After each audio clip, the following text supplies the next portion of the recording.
Hai, selamat pagi anak-anak grade 4. Bagaimana kabarnya hari ini?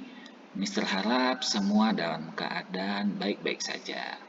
Ya, hari ini kita akan belajar tematik 4F, subtema 1 yang berjudul Cita-citaku. Anak-anak boleh mempersiapkan buku paketnya ya.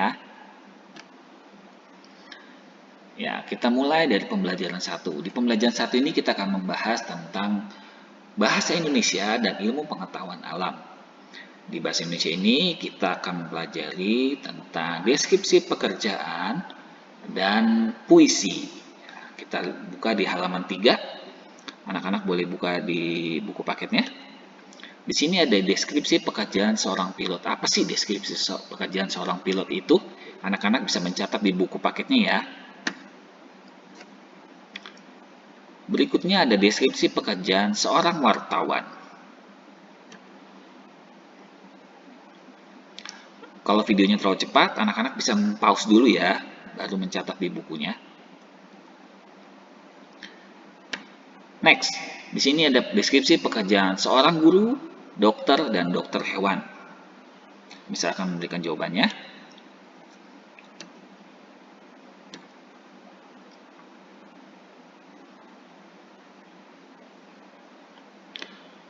Ya, berikutnya ada pekerjaan seorang arsitek dan seorang peneliti atau saintis.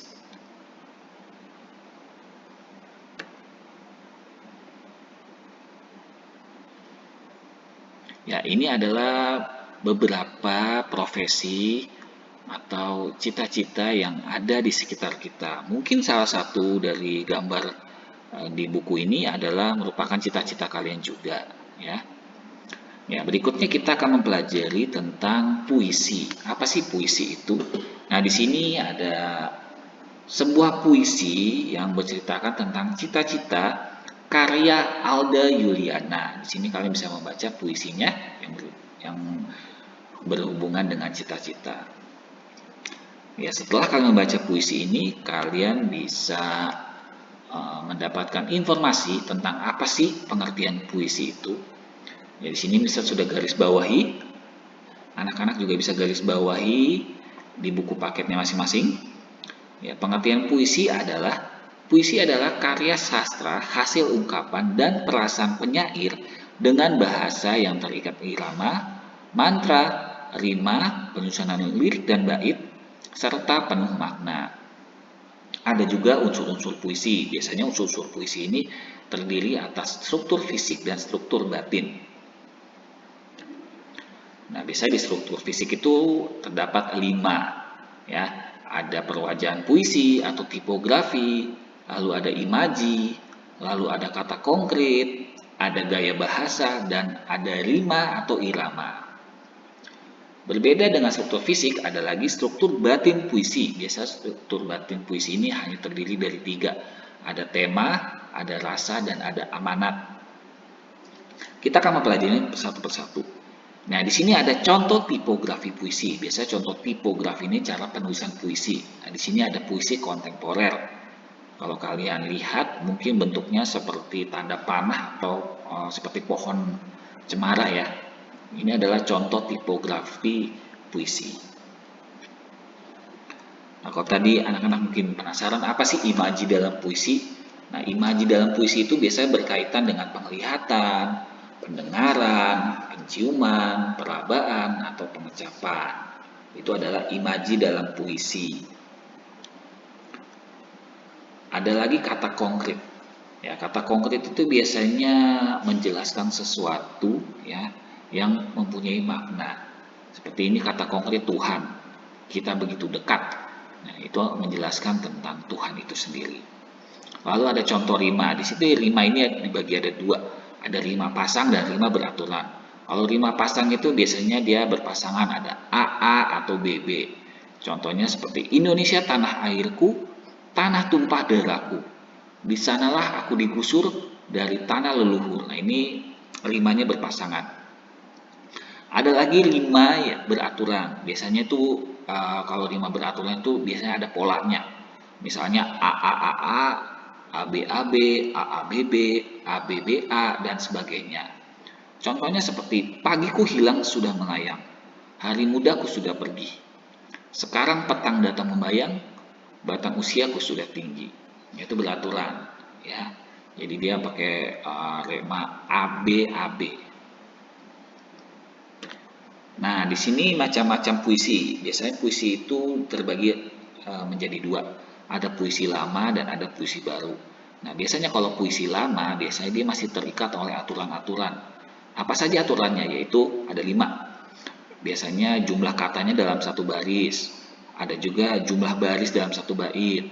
Ada lagi persajakan. Lalu banyaknya suku kata di tiap baris. Lalu ada irama. Nah, biasanya kalau ciri-ciri puisi lama itu biasa tidak diketahui nama penyairnya, ya, lalu nama penciptanya. Nah, biasanya cara kita mengetahui itu puisi lama itu biasanya disampaikan dari mulut ke mulut. Jadi tidak ada yang tahu pasti siapa penciptanya.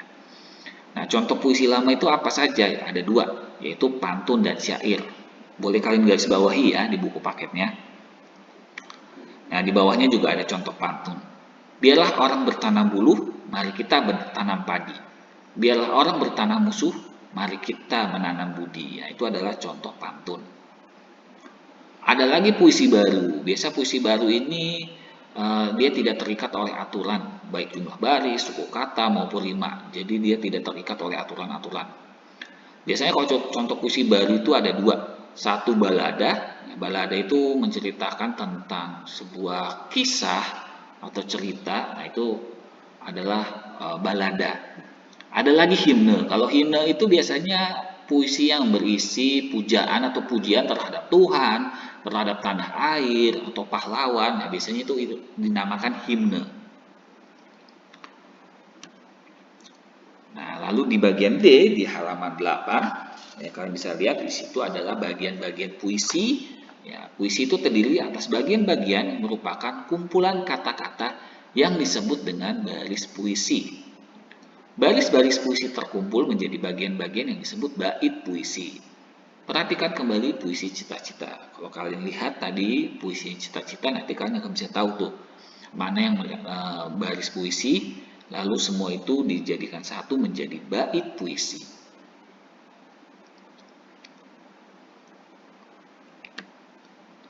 Berikutnya kita akan menyusun baris-baris puisi berikut menjadi sebuah bait puisi. Nah, di sini puisinya barisannya masih teracak, ya, belum menjadi susunan yang baik. Nah, Mister akan memberikan jawabannya di bawah. Kalian bisa mencatatnya di buku paket kalian. Setiap hari ku buka buku, dari buku ku serap ilmu, hingga ku dapat semangat baru untuk meraih cita-citaku. Nah, ini adalah baris-baris puisi, ya, jadi berima dia.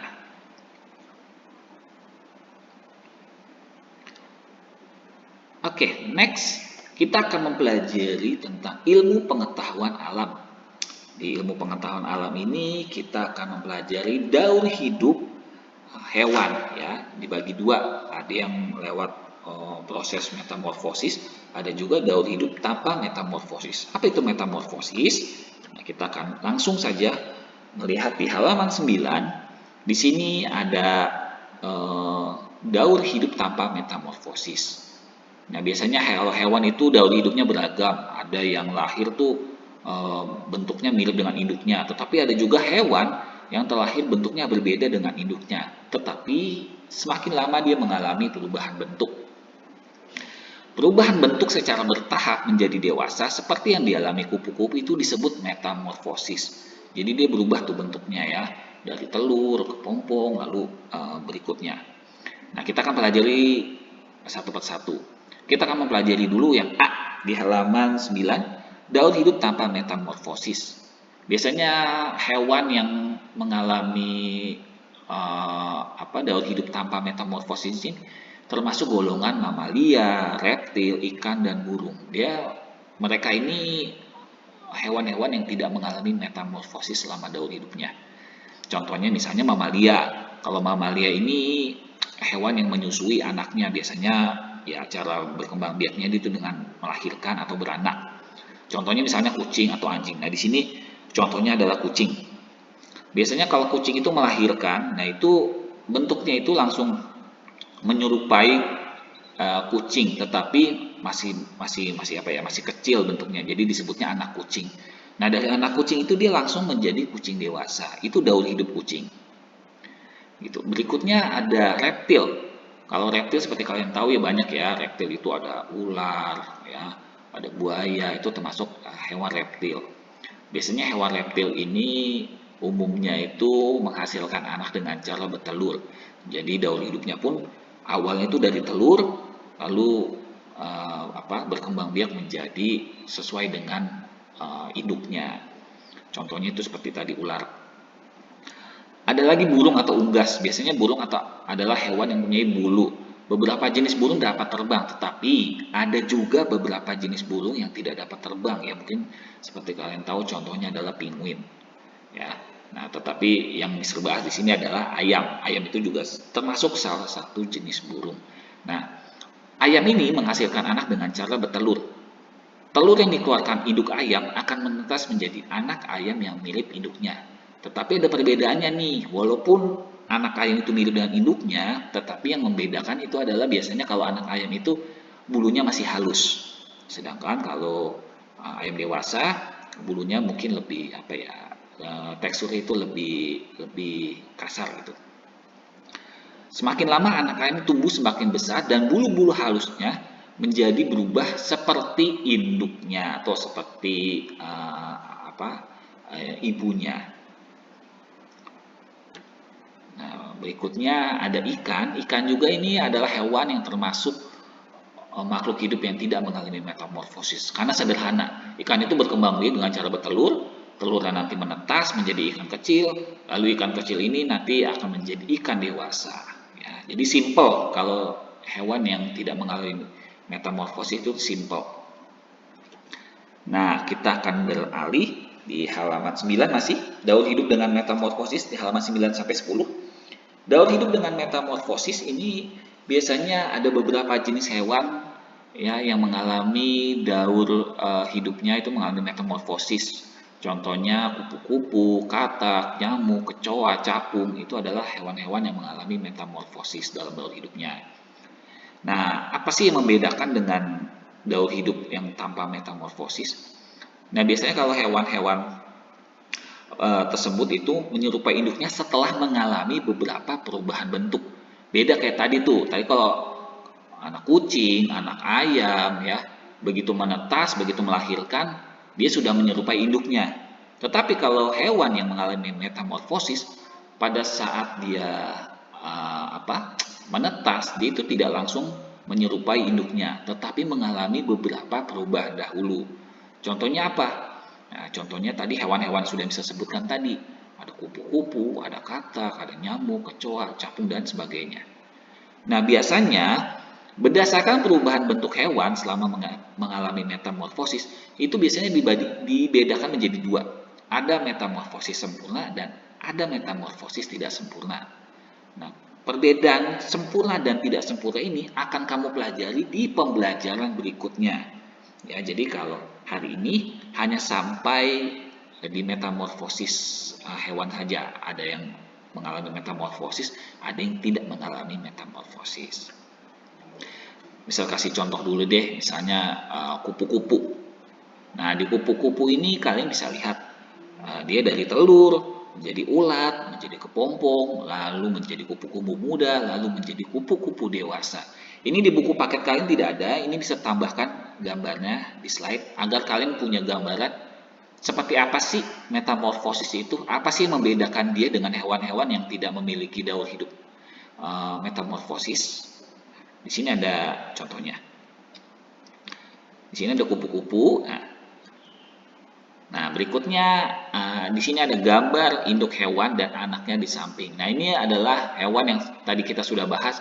Mereka ini tidak mengalami perbedaan bentuk yang sangat sangat signifikan ya. Tahapannya sederhana. Kucing itu dari awal anak kucing dia menjadi kucing remaja ya, atau ya mungkin kucingnya itu agak sedikit lebih besar, baru menjadi kucing dewasa. Lalu ada lagi ayam. Ayam itu juga sama, dia diawali dari telur, lalu menjadi anak ayam, dan menjadi ayam dewasa. Ya, ini bisa kalian catat di buku paket kalian, tahapan-tahapannya. Dan demikian juga berakhir pembelajaran tematik kita hari ini. Semoga bermanfaat untuk kalian dan kita akan bertemu lagi di pembelajaran tematik berikutnya. Terima kasih sudah menonton video ini. Sampai ketemu di pertemuan selanjutnya.